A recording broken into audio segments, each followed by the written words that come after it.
You believe in God. You felt him in a hospital hallway at 3 a.m., in the quiet after a song ends, in the car, alone, when you started crying and didn't even know why.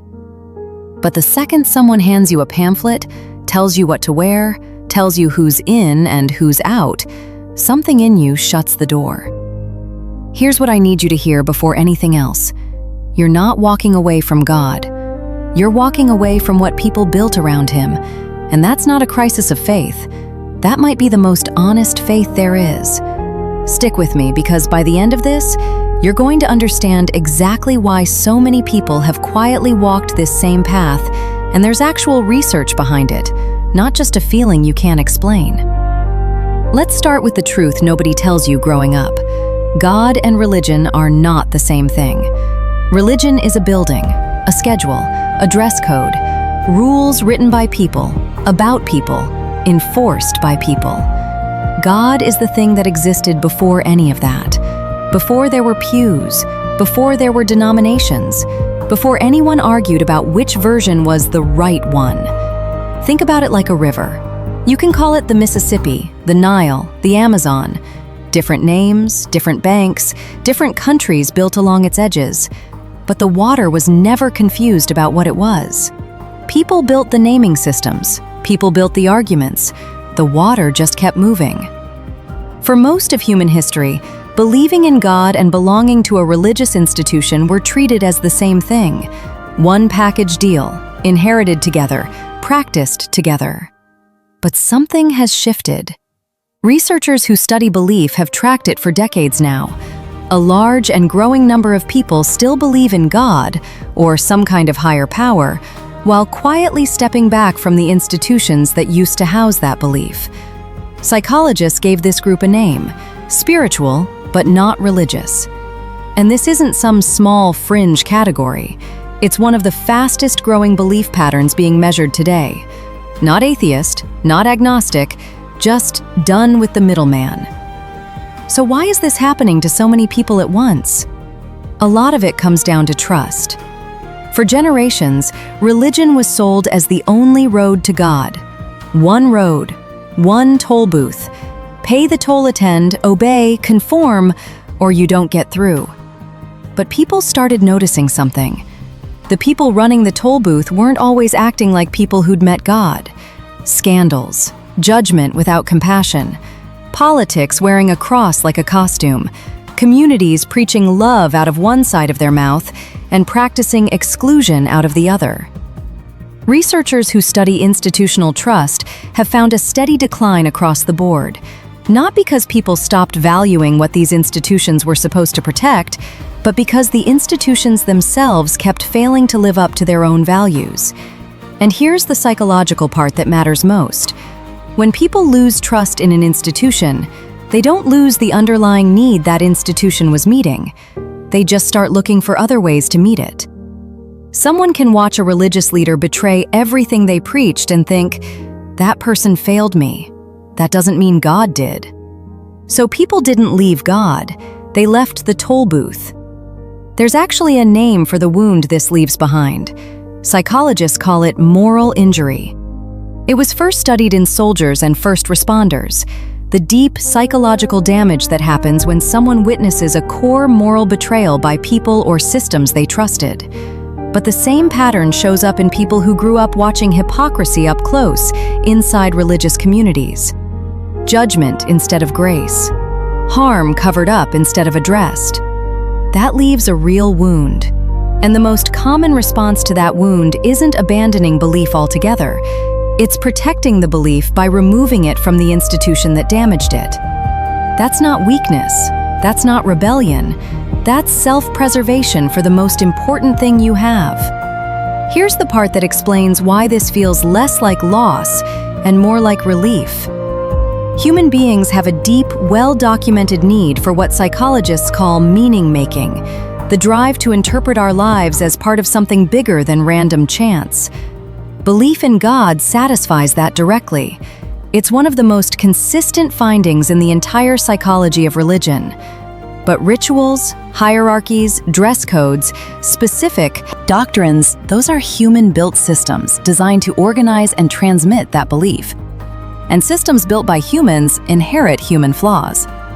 A lot of people find they can hold on to the first thing completely, while questioning or releasing the second. Psychologically, that's not a contradiction, that's clarity. Let's talk about where God actually meets people, because it's almost never where you were told to look. It's not usually in the building.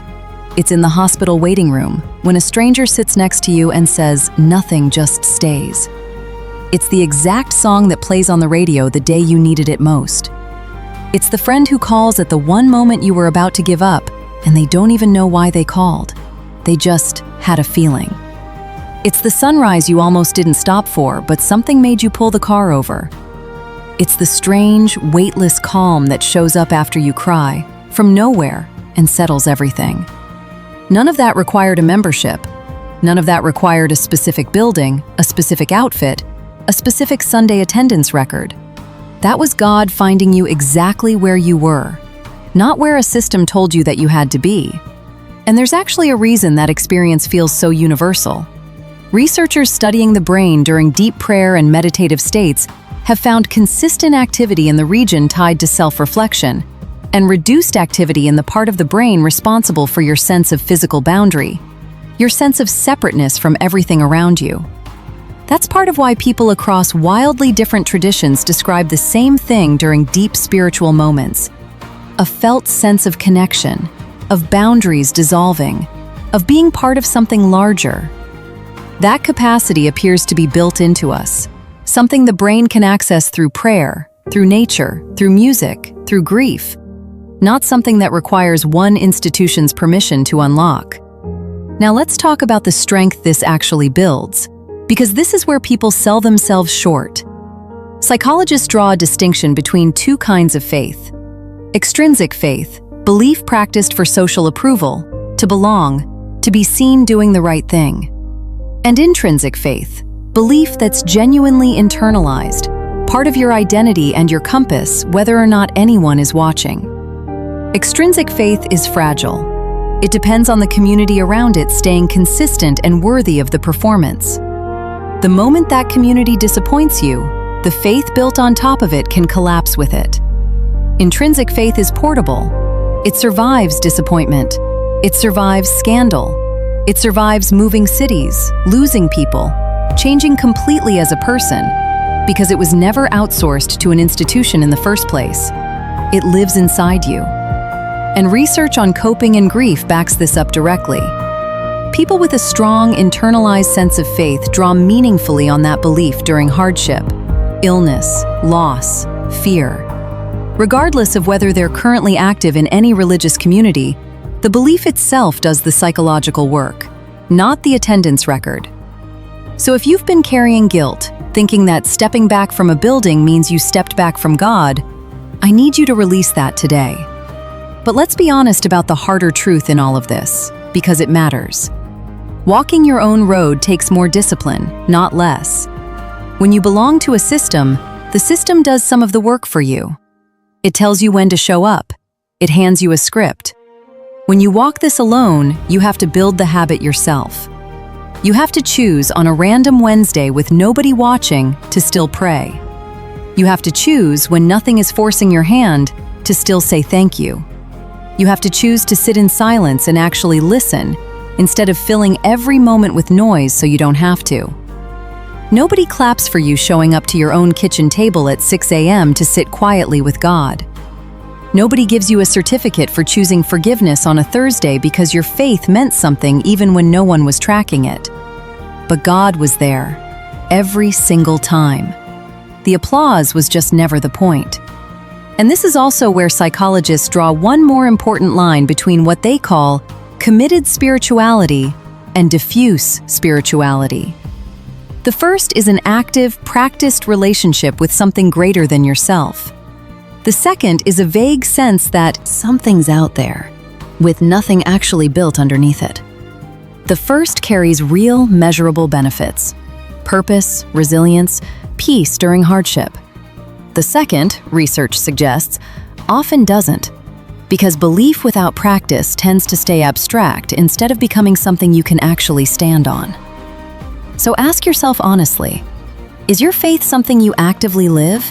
In the quiet? In the car? At the kitchen table? Or has it become a background assumption you technically hold, but rarely engage with?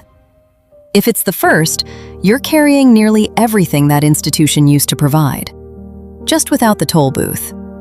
There is one thing, though, that the building undeniably did well, and it's worth naming honestly.